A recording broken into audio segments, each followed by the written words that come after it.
ನಮಸ್ತೆ. TRP Indian ಕಿಚನ್ಗೆ ಸ್ವಾಗತ. ಇವತ್ತು ತುಂಬಾನೇ ಈಸಿ ಮೆಥಡಲ್ಲಿ ಸಿಂಪಲ್ ಆಗಿ ರುಚಿಕರವಾದಂಥ ಶಾವಿಗೆ ಪಾಯಸನ ಯಾವ ರೀತಿ ಮಾಡೋದಂತ ಹೇಳಿ ನೋಡೋಣ. ಮೊದಲಿಗೆ ಸ್ವಲ್ಪ ನೀರು ಹಾಕೊಂಡ್ಬಿಡೋಣ.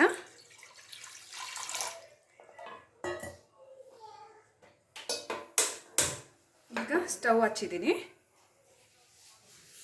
ಶಾವಿಗೆ ರೋಸ್ಟೆಡ್ ಶಾವಿಗೆ ಎತ್ಕೊಂಡಿರೋದ್ರಿಂದ ಉರಿಯೋದೇನು ಬೇಡ, ಡೈರೆಕ್ಟಾಗಿ ಹಾಗೆ ಮಾಡ್ಕೊಂಡ್ಬಿಡ್ಬೋದು, ಬೇಗನೂ ಆಗೋಗುತ್ತೆ.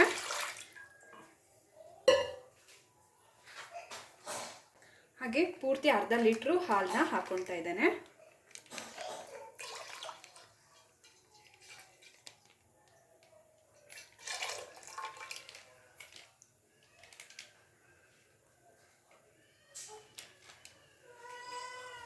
ಹಾಲು ಕಾಯಲಿ ಚೆನ್ನಾಗೆ. ನಾನು ಅರ್ಧ ಲೀಟ್ರ್ ಹಾಲಿಗೆ ಅರ್ಧ ಲೀಟ್ರು ನೀರು ಹಾಕ್ಕೊಂಡಿದ್ದೇನೆ. ಇದು ಗಟ್ಟಿ ಹಾಲು ನಾನು ಎತ್ಕೊಂಡಿರೋದ್ರಿಂದ ನೀರು ಒಂದು ಸ್ವಲ್ಪ ಹೆಚ್ಚಿಗೆ ಹಾಕ್ಕೊಂಡಿದ್ದೀನಿ. ನೀವು ತುಂಬ ತೆಳುವು ಇರುವಂಥ ಹಾಲು ಎತ್ಕೊಂಡ್ರೆ ನೀರು ಜಾಸ್ತಿ ಹಾಕಕ್ಕೆ ಹೋಗ್ಬಿಡಿ. ನಾನು ಈಗ ಹಾಲನ್ನ ಕಾಯಕ್ಕಿಟ್ಟಿದ್ದೀನಿ. ಹಾಲು ಕುದಿಯೋಕ್ಕೆ ಶುರು ಆಗ್ತಿದೆ, ನೋಡ್ಬೋದು. ಹಾಲು ಕುದಿಯೋಕ್ಕೆ ಶುರು ಆಗ್ತಿರುವಾಗಲೇ ನಾನೀಗ ಏಲಕ್ಕಿ ಪುಡಿನ ಹಾಕ್ಕೊತಾ ಇದ್ದೀನಿ. ಸ್ವಲ್ಪ ಏಲಕ್ಕಿನ ಹಾಗೆ ಹಾಕಿದ್ದೀನಿ. ಹಾಗೆ ಗೋಡಂಬಿ, ನಾನು ಗೋಡಂಬಿ ದ್ರಾಕ್ಷಿನ ನಾನು ಎಣ್ಣೆಯಲ್ಲಿ ಹುರ್ಕೊಳ್ತಾ ಇಲ್ಲ, ಹಾಗೆ ಡೈರೆಕ್ಟಾಗಿ ಹಾಕ್ಕೊಳ್ತಾ ಇದ್ದೇನೆ. ಬೇಕಿದ್ರೆ ಎಣ್ಣೆ ಅಥವಾ ತುಪ್ಪದಲ್ಲಿ ನೀವು ಗೋಡಂಬಿನ ಹುರ್ಕೊಬೋದು, ಗೋಡಂಬಿ ದ್ರಾಕ್ಷಿನ.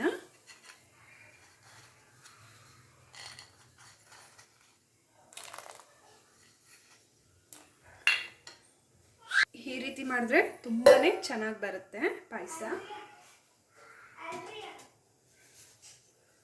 ಹಾಗೆ ರೋಸ್ಟು ಆಲ್ರೆಡಿ ಆಗಿರೋ ಅಂಥ ಶಾವಿಗೆನ ಎತ್ತಿಟ್ಕೊಂಡಿದ್ದೇನೆ. ಈಗ ಹಾಕೋಬಿಡೋಣ.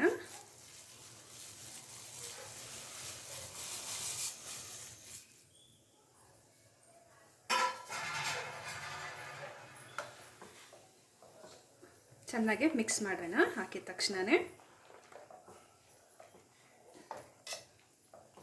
ನೋಡ್ಬೋದು ಚೆನ್ನಾಗಿ ಮಿಕ್ಸ್ ಆಗಿದೆ. ಈಗ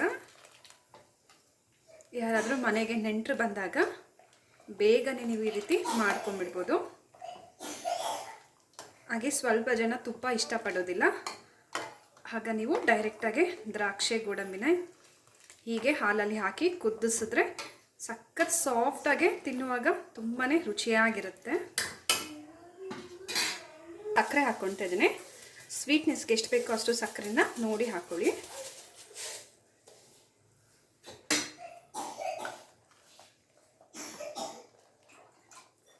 ಹಾಕಿ ಈ ರೀತಿ ಮಿಕ್ಸ್ ಮಾಡ್ಕೊಂಬಿಡೋಣ.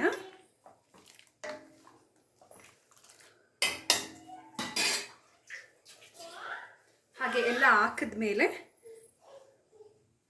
ನಾನು ಸ್ವೀಟ್ ಕಂಡೆನ್ಸ್ಡ್ ಮಿಲ್ಕ್ನ ತಗೊಂಡಿದ್ದೇನೆ, ನೋಡ್ಬೋದು. ಇದು ಪಾಯಸದ ಥಿಕ್ನೆಸ್ಸನ್ನು ಜಾಸ್ತಿ ಮಾಡುತ್ತೆ, ಹಾಗೆ ರುಚಿನೂ ಹೆಚ್ಚಿಸುತ್ತೆ.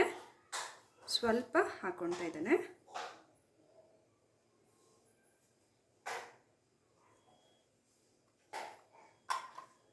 ಹಾಕ್ಕೊಂಡ್ಮೇಲೆ ನೀವು ಈ ರೀತಿ ಮಿಕ್ಸ್ ಮಾಡ್ಕೊಂಬಿಡಿ.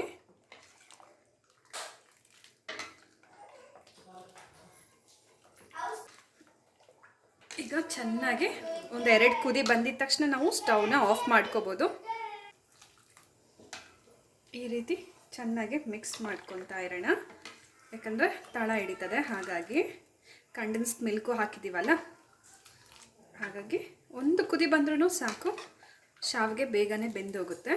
ನಾವು ಸ್ಟವ್ನ ಆಫ್ ಮಾಡ್ಕೋಬೋದು.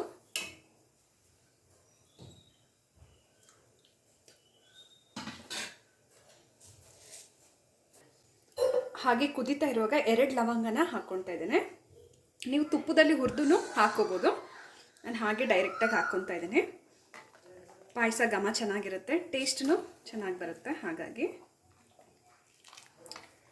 ಇಲ್ಲಾಂದರೆ ನೀವು ಲವಂಗನ ಪುಡಿ ಮಾಡಿನೂ ಹಾಕ್ಕೋಬೋದು.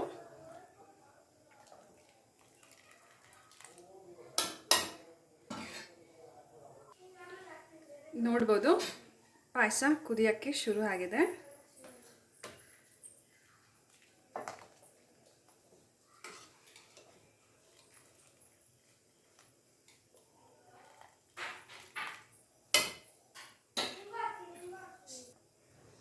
ನೋಡ್ಬೋದು ಚೆನ್ನಾಗಿ ಈಗ ಕುದೀತಿದೆ. ಶಾವಿಗೆನೂ ಬೆಂದಿದೆ. ತುಂಬ ಹೊತ್ತು ಕುದಿಯಕ್ಕೆ ಬಿಟ್ಟರೆ ತುಂಬಾ ಮೆತ್ತಗಾಗ್ಬಿಡುತ್ತೆ ಶಾವಿಗೆ. ಹಾಗೆ ನೀವು ಹಾಲು ನೀರು ಹಾಕುವಾಗ ಶಾವಿಗೆನೂ ಒಂದು ಸ್ವಲ್ಪ ಎಷ್ಟು ಎತ್ಕೋಬೇಕಂತ ನೋಡಿ ನೀವು ಮಾಡ್ಕೊಳ್ಳಿ. ನಾನು ಅರ್ಧ ಲೀಟ್ರ್ ಹಾಲಿಗೆ 1/4 ಕಿಲೋ ಹಾಕುವಷ್ಟು ಶಾವಿಗೆನ ಹಾಕಿದ್ದೀನಿ. ನೀವು ತುಂಬ ಶಾವಿಗೆನೂ ಹಾಕ್ಬಿಟ್ರೆ ನಿಮಗೆ ಈ ರೀತಿ ತೆಳು ಬರೋದಿಲ್ಲ, ಹಲ್ವಾ ಥರ ಆಗೋಗುತ್ತೆ. ಹಾಗಾಗಿ ಪಾಯಸ ಮಾಡುವಾಗ ಒಂದು ಅಳತೆನಲ್ಲಿ ಮಾಡಿಕೊಡಿ ಶಾವಿಗೆ ಪಾಯಸ. ನೋಡ್ಬೋದು ಶಾವಿಗೆ ಎಲ್ಲ ಉದ್ರುದ್ರಾಗಿದೆ. ಹಾಗೆ ನಾವು ರೋಸ್ಟೆಡ್ ಶಾವಿಗೆನ ಎತ್ಕೊಂಡಿರೋದ್ರಿಂದ ನಾನು ರೋಸ್ಟ್ ಮಾಡ್ಕೊಂಡಿಲ್ಲ. ಇಲ್ಲ ಅಂದರೆ ಸ್ವಲ್ಪ ತುಪ್ಪ ಆಗಲಿ ಅಥವಾ ಅಡುಗೆ ಎಣ್ಣೆನ ಬಳಸ್ಕೊಂಡು ನೀವು ಶಾವಿಗೆನ ರೋಸ್ಟ್ ಮಾಡ್ಕೋಬೋದು. ಬಿಸಿ ಬಿಸಿಯಾಗಿರೋವಂಥ ಶಾವಿಗೆ ಪಾಯಸ ರೆಡಿಯಾಗಿದೆ. ಸೊ ಇನ್ನೂ ಈಸಿಯಾದಂಥ ರೆಸಿಪೀಸ್ಗೆ ನೀವು ಚಾನಲ್ನ ಈಗಲೇ ಸಬ್ಸ್ಕ್ರೈಬ್ ಮಾಡ್ಕೊಬಿಡಿ. ನಾನು ವಿಡಿಯೋ ಅಪ್ಲೋಡ್ ಮಾಡಿದ ತಕ್ಷಣ ನಿಮಗೆ ನೋಟಿಫಿಕೇಷನ್ಸ್ ಬರುತ್ತೆ. ಮೊದಲಿಗೆ ನೀವು ಆ ವಿಡಿಯೋಸ್ನ ನೋಡ್ಕೋಬೋದು. Thank you. ಬಾಯ್.